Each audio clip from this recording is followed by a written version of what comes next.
Right now, we're all on edge because of the coronavirus. And yes, it is scary, but you know what helps me sleep at night? Is remembering that there are a million other things that could kill me first. Yeah, there's car accidents or fires or that suicide pact I made with my best friend in high school if we weren't married by now.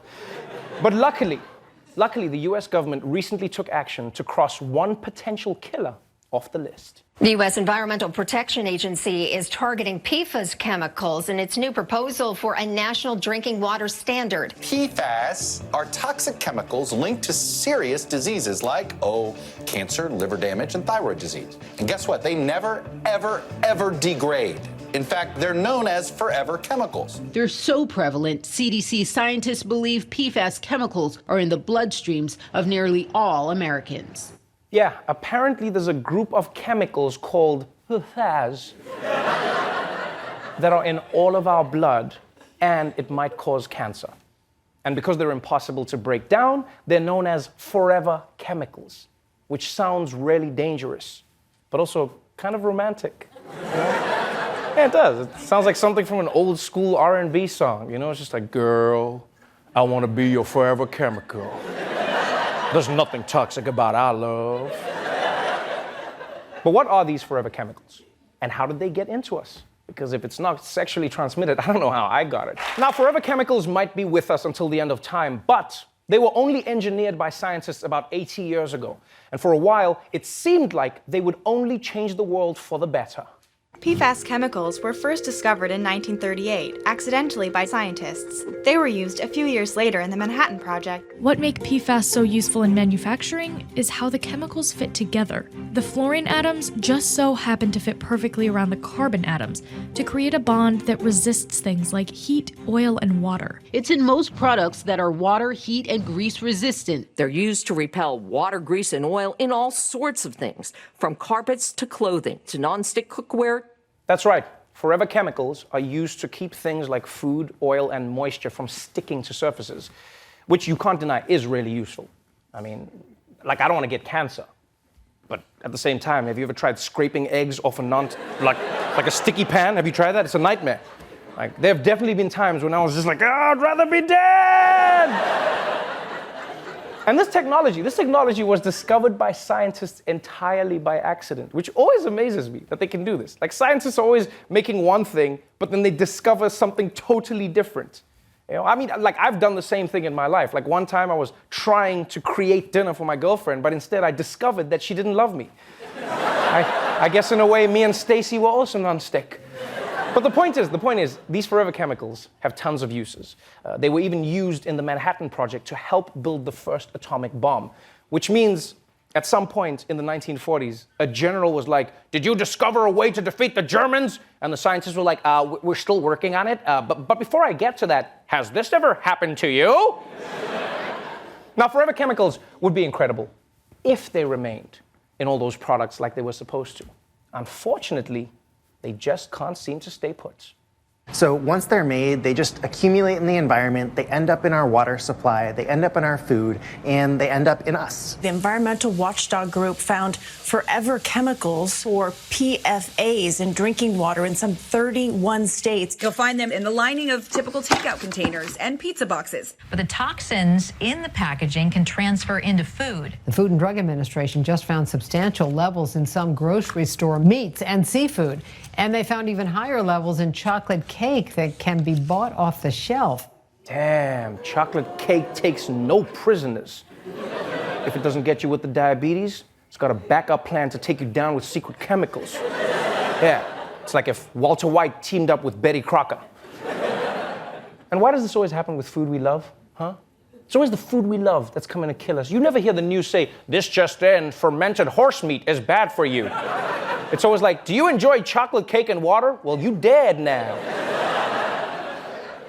Because chocolate cake would have been bad enough, but forever chemicals are also in our water. Our water, people.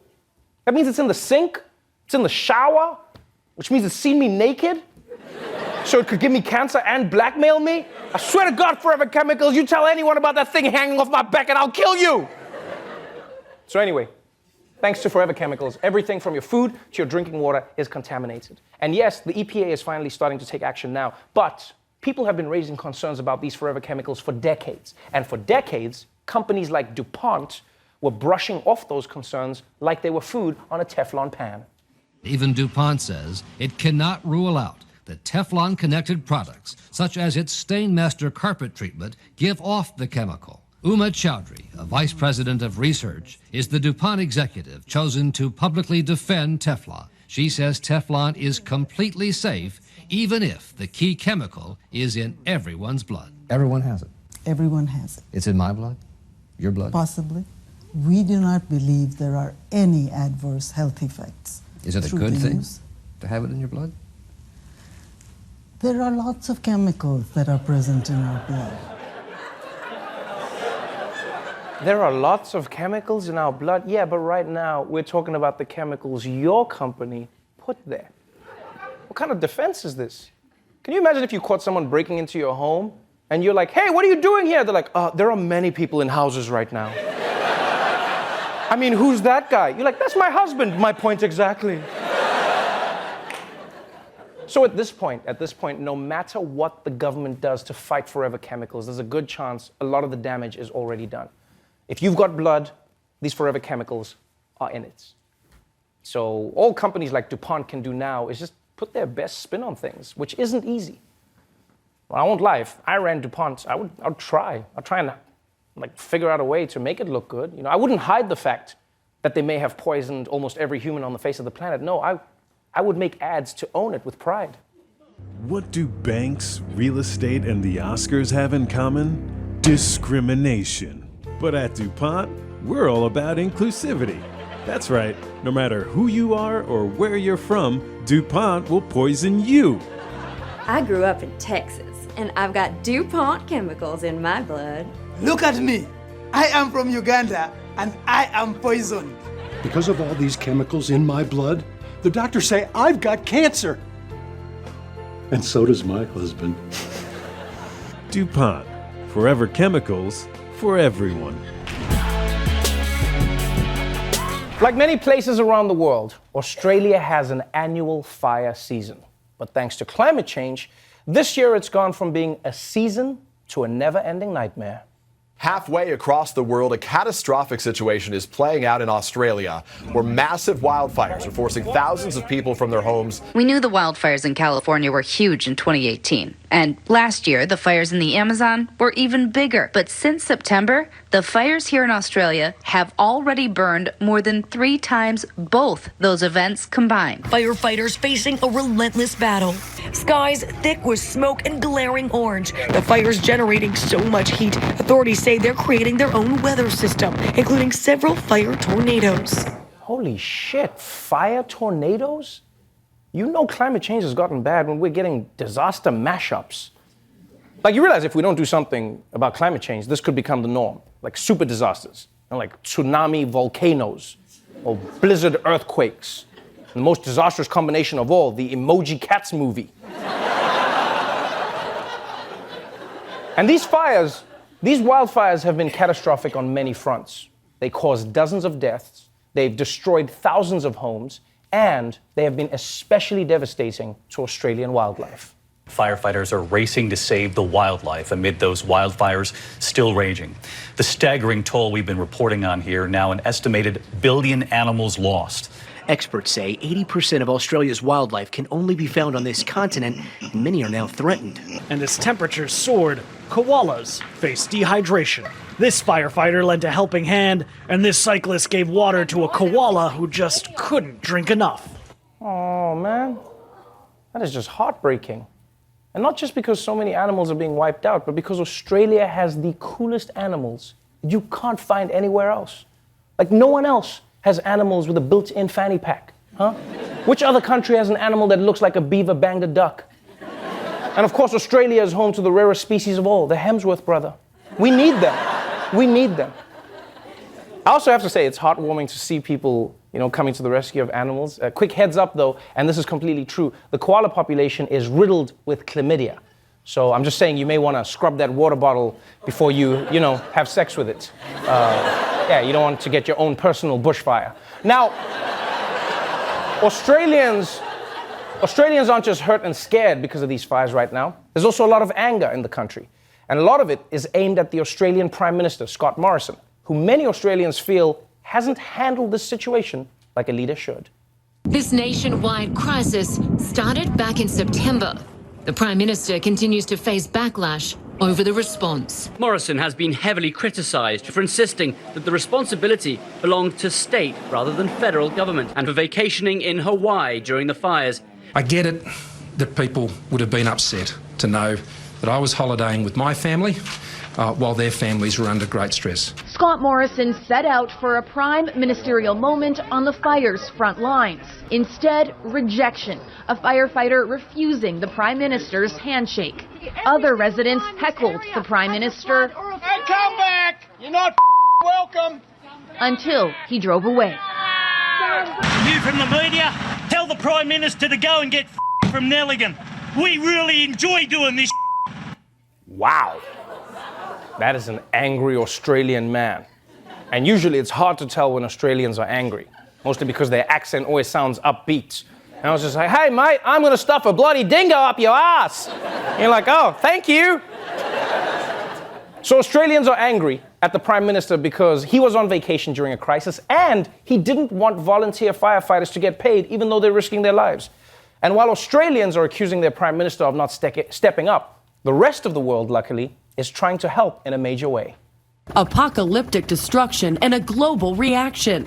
The largest Facebook campaign ever has raised more than $30 million for firefighters. Music star Lizzo took a break from her tour in Australia to help pack meals for fire victims. On Monday, a crew of 20 veteran firefighters from California who fought some of the state's most devastating wildfires suited up and shipped out to Melbourne. Caitlin Ward, she's a model and she's now known as the Naked Philanthropist. The 20-year-old was offering to send nude photos to people who made a donation to relief efforts. She posted on Twitter that if they made a donation and they sent her proof, she would send back a nude photo of herself.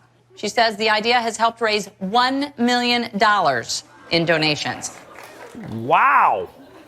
This woman raised $1 million in donations with nude photos. Really shows you we can solve all the world's problems if we can just harness the power of horniness. Yeah. I mean, imagine if people got a nude picture every time they recycled properly. People would get very diligent about sorting their trash. Be like, what the hell is wrong with you, man? Put the plastic in the blue bin. I want to see that ass. When you think of recycling, you probably think of a magical process where you throw your plastic in the blue bin and a unicorn takes it away, and then 9 months later you get a beautiful new baby water bottle. But the truth is, much like making an actual baby, the recycling process is much messier than what you may believe. When most of us put out our recycling on trash day, recyclers sort through it, bundle it up, and ship it overseas to be recycled.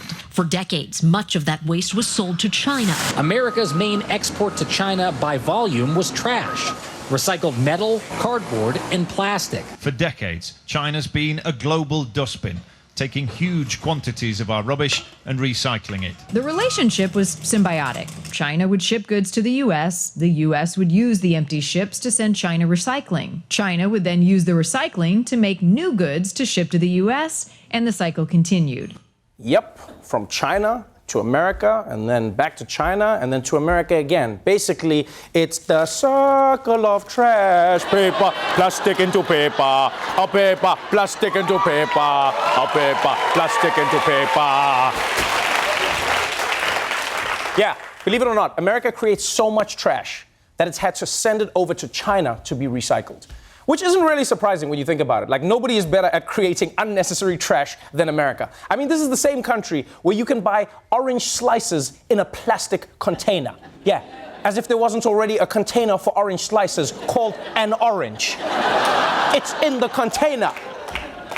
And for a very long time, the relationship worked, right? America sent China its recycling. China turned it into fake Louis Vuitton bags. But then, just like your ex, after a while, China decided it was sick of taking trash.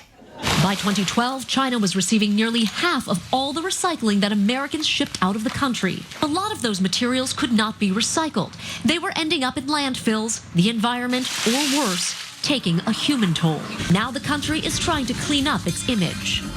In January, China stopped taking most of the dirty recycling it called foreign garbage. Which means some 7 million tons of plastic needs to be recycled elsewhere.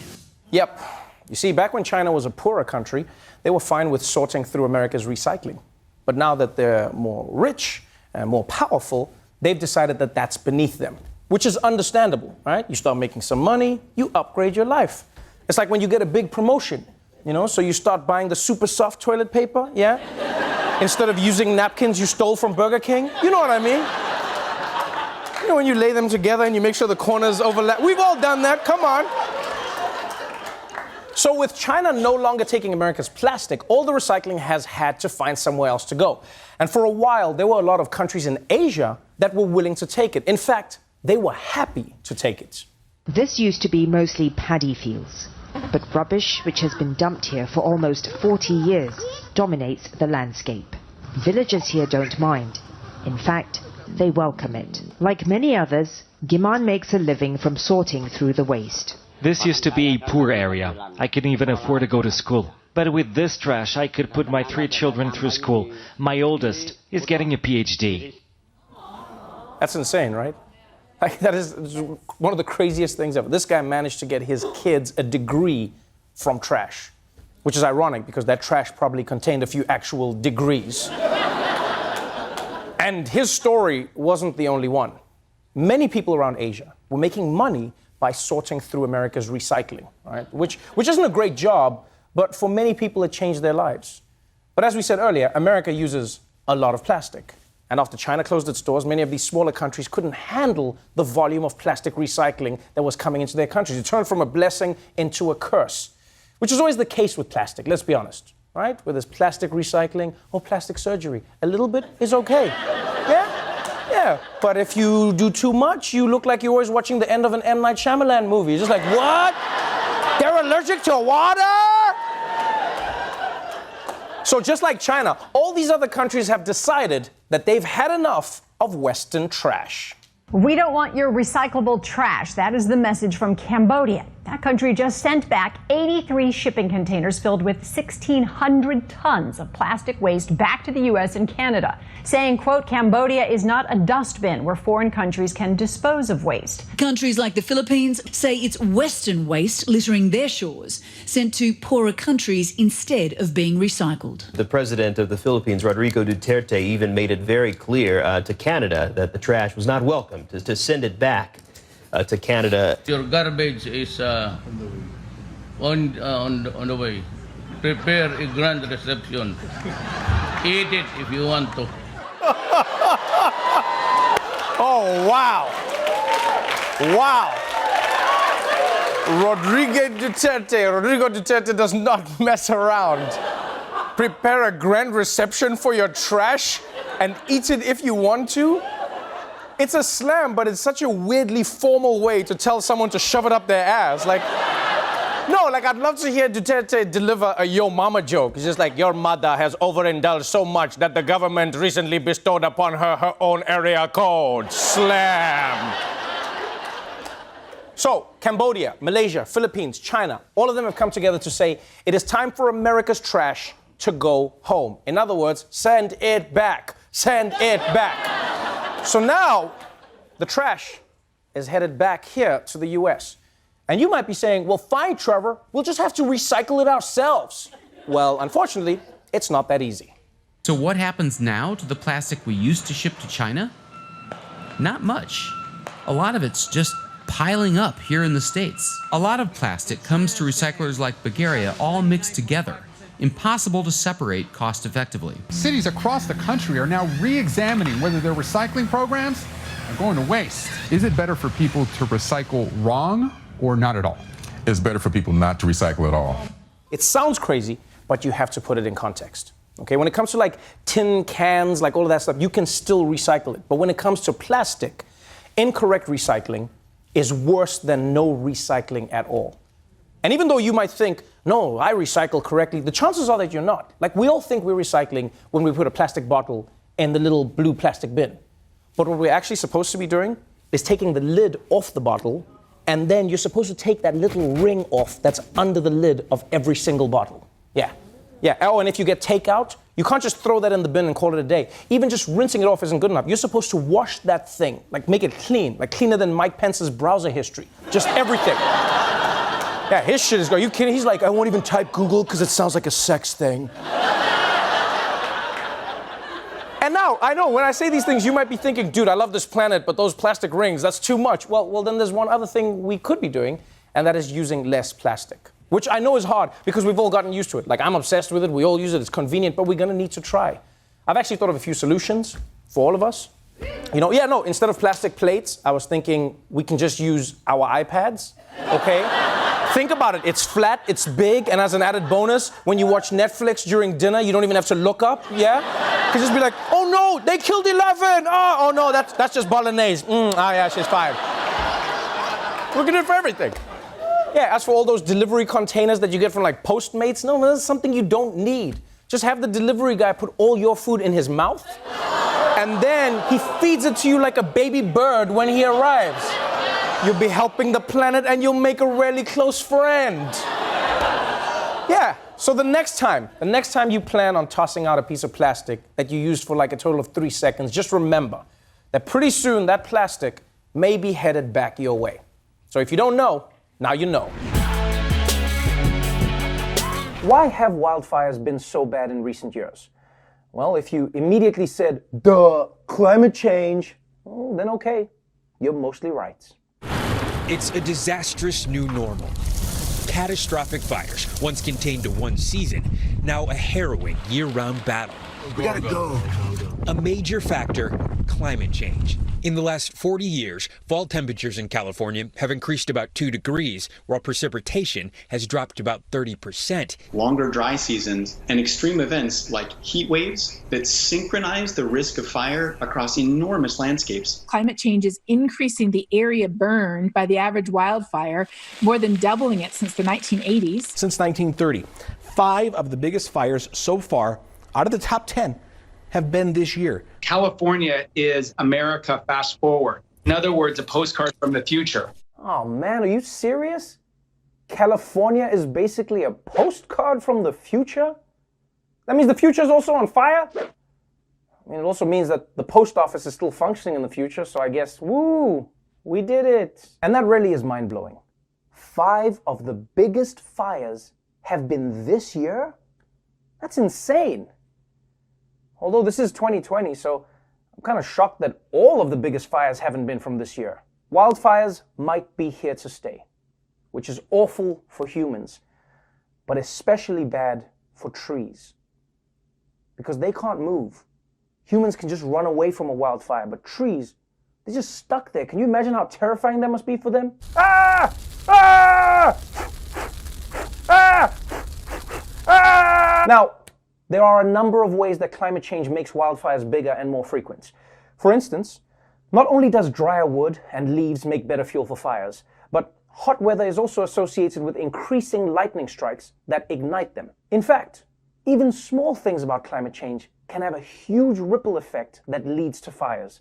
And I mean really small things. Millions of drought-stressed trees in California forests were low on sap, which is their natural defense against the bark beetle. These are these little tiny bugs about the size of a grain of rice. Bark beetle infestation is linked to global warming. As the weather gets warmer, they burrow into the bark of pine trees. They kill the pine trees. The pine trees then essentially become sticks of kindling ready to burn. The beetles took down more than 160 million trees, and that's where some of the largest fires are burning today. Yeah, believe it or not, people, the spread of the tiny bark beetle is yet another way that climate change is making wildfires worse. It's also a great reminder that even though climate change is really bad for us humans, for some other creatures it's the best thing that ever happened.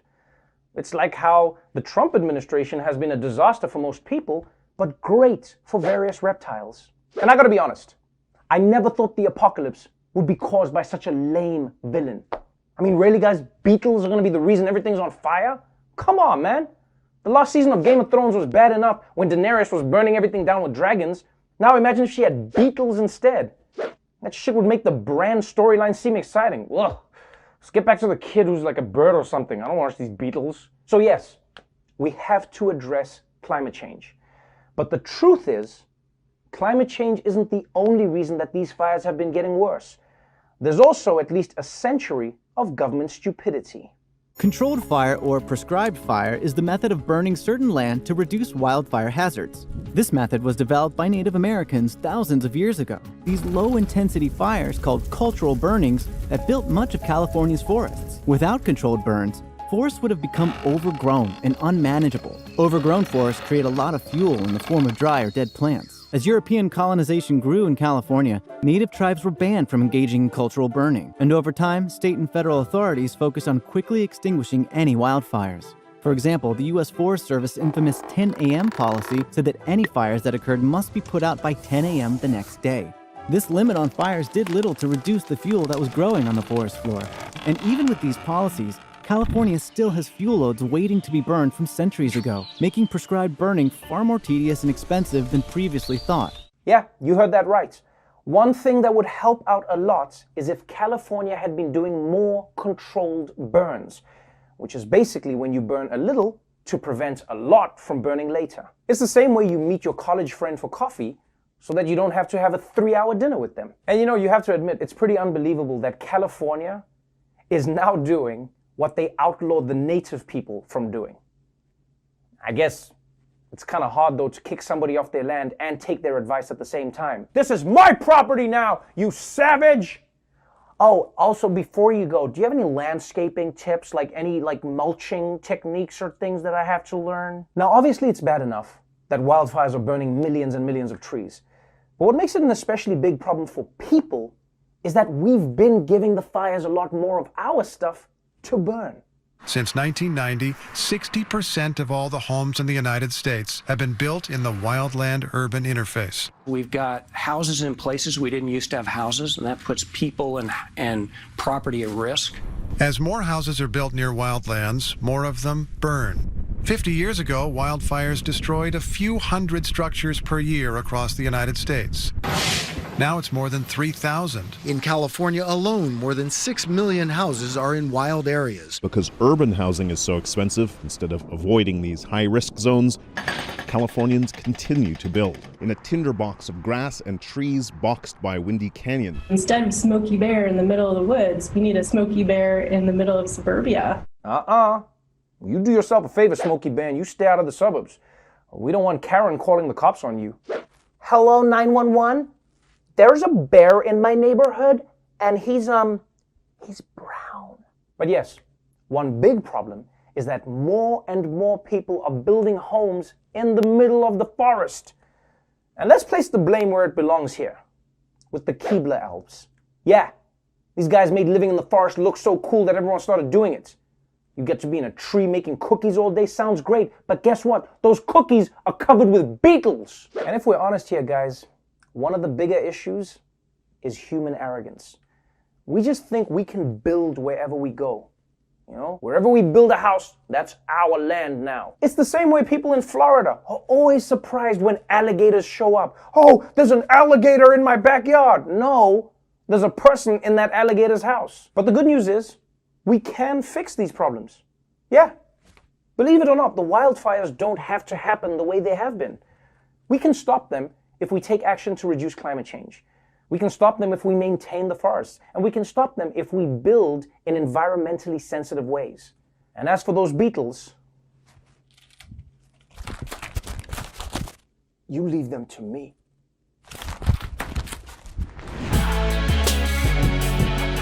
We all know how the electric system works, right? You plug your phone in, you unplug it, you plug it back in because it's only at 11%, and then you just stand by the wall all day scrolling through Instagram. But what's going on behind that wall might surprise you. In 1882, on Pearl Street in New York City, Thomas Edison opened the world's first commercial electric grid, lighting up local homes and businesses with cables connected to his power station. The modern electric grid connects to 7,300 major power plants through nearly 160,000 miles of high-voltage transmission lines and millions of miles of low-voltage lines to bring power to over 150 million customers. There are only 4 distinct electrical grids that service essentially all of North America. You have the 2 big ones, Western and Eastern, and the 2 electrical separatists, Quebec and Texas. The electrical grid is the most massive machine that humans have ever built. Here in the United States, we use something like 5 or 6 times more energy per person than anywhere else in the world. Of course Americans consume that much energy. Americans invented a bike that you have to plug in, doesn't even go anywhere, and costs more than 10 regular bicycles. But yes, the electrical grid is the most massive machine that man has ever built. And it's amazing how it connects the entire continent. I mean, just think. While you're blending a smoothie in your kitchen, Donald Trump is using the same electricity to shred his tax returns. It's actually beautiful when you think about it. Wow. So there's no doubt that this is an impressive system. Unfortunately, much like a tweet from 2010, it hasn't aged well. The U.S. electric grid loses power almost 3 times more often than it did in 1984, much more than any other industrialized nation. Japan loses power an average of 4 minutes a year. But in the Northeast U.S., 214 minutes, and it just keeps getting worse. In 2010 alone, disruptions in our inefficient power grid cost our country in excess of $100 billion. We actually lose about 60% of the energy that we generate. Most of the infrastructure that we use today hasn't changed much since 30, 40, 50 years ago. Some of the country's power systems predate the 20th century. If Thomas Edison walked into a modern substation, he'd feel very much at home. Yeah, he would feel at home, especially if he saw Joe Biden on TV. Hey, my old pal Joe is president. Joe, why are you so small? Get out of that box, Joe. But this is pretty worrisome. America's living in 2021 with an electric grid that's barely been updated in the past 50 years. You have to update technology more often than that, people. I mean, imagine trying to get through your life with the first iPhone. You couldn't even use the Maps app because New York wasn't a state back then. So clearly the grid needs to be upgraded. And we'd better do it soon because the problem is heating up. In the last half century, there have been more and more power outages because of weather. And it'll only get worse because of our changing climate. The grids are facing more extreme conditions more often and are susceptible to really, really major failures. Our grid is no match for wildfires, no match for hurricanes and flooding. As weather patterns and temperatures get more and more extreme, the extremely hot and the extremely cold days end up driving the most significant peaks that utilities have to manage. Air conditioners can account for up to half of the electricity being used in the country. The first thing that happens when you have a hot day is people use their air conditioners. The increase in the abundance of air conditioning throughout the country certainly means that more people can turn on air conditioning at about the same time. That's right. America is using way more air conditioning than its grid can handle. And I know that for a fact. Offices in this country are so cold you could store corona vaccines in your desk. And thanks to the extreme temperatures that climate change creates, this problem is only going to get worse. And maybe you're not worried. You know, maybe you're thinking, eventually climate change is going to get so bad that I'll be stuck between a wildfire and a blizzard creating the perfect temperature. But on the off chance that that doesn't happen, America needs to find alternative methods of climate control. Like I know I do that, you know. When I'm cold, I just turn on Bridgerton. You know, those accents, the decor, Reggae John Page's smolder. Whew! I'm hot already, okay. But it's not just nature that's putting the electric grid at risk. It's also technology. Of all the critical components of the U.S. infrastructure, the power grid is one of the most vulnerable to cyber attack. Imagine if the critical infrastructure we rely on every single day simply shut down. Power plants, banking systems, air traffic control, subways, all are vulnerable. Russian government hackers are actively trying to penetrate the grid to carry out potential attacks. They are already in the grid. The Russians are in, the Chinese are in. The Iranians may be on the verge of getting in. Ironically, it's our less sophisticated electric providers who may have an edge here. Rural co-ops account for 42 million people. None of these co-ops relies on the internet for the distribution of power. That's right, people. Sometimes the less fancy something is, the more you can count on it. Like Danny DeVito. That's why when everyone is messing around with their Spotify playlists on their iPhone 12s, I'm jamming out to CDs on my old reliable Discman. It's been. But those rural providers aside, America is in real trouble here. If America's electricity is hacked, that could mean hospitals lose power, the banking system collapses, Boeing planes fall out of the sky, even more than they already do. And there are so many countries already in America's grid that they're probably just arguing over who will actually get to cause the blackouts. What are you doing? Get out of here. We were here first. Get out of here, Russia. You already did an election. Give us something, huh? In fact, you know what they need to do?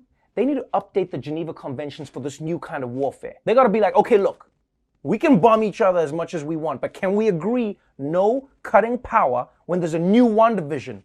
That's a war crime. So, this is a scary future that the world is facing. But the good news is the United States now has Space Force. I mean, they won't be able to protect the power grid, but if it does go down, someone in space can look down on Earth and be like, yep, it looks like the lights are out down there. Everything's off. And that, my friends, is huge. Now, luckily, hackers haven't done any major damage to America's power grid yet. But wait till you hear what has. One of the biggest threats to the U.S. power grid isn't state actors or natural disasters. It's that little gray mammal invading your bird feeder. In fact, it's difficult to know the severity of our squirrel sabotage problem because it happens so frequently. Utility industry groups say they're the most common cause of grid trouble. They cause 1 of every 5 outages. One ill-fated squirrel could knock out power for thousands of customers or trip up whole financial markets. Squirrels have short-circuited NASDAQ not once, but twice from the same city in Connecticut. Well, well, well. Turns out squirrels have been sabotaging us. And we shouldn't be surprised. I mean, have you ever seen a squirrel? They always look like they're plotting some shit. And I guess it turns out if squirrels were the real threat all along, some of us need to start apologizing to our dogs because it turns out they were good boys, very good boys. So yes, when you look at the state of America's electric grid, it is not a pretty picture. It's under threat from climate change, from hackers, and even jumped up rats. Honestly, just thinking about how the entire country could be shut down in an instant is starting to stress me out. In fact, I'm getting so stressed, I think I'm just going to take a moment to listen to some of my relaxing tunes. Yeah.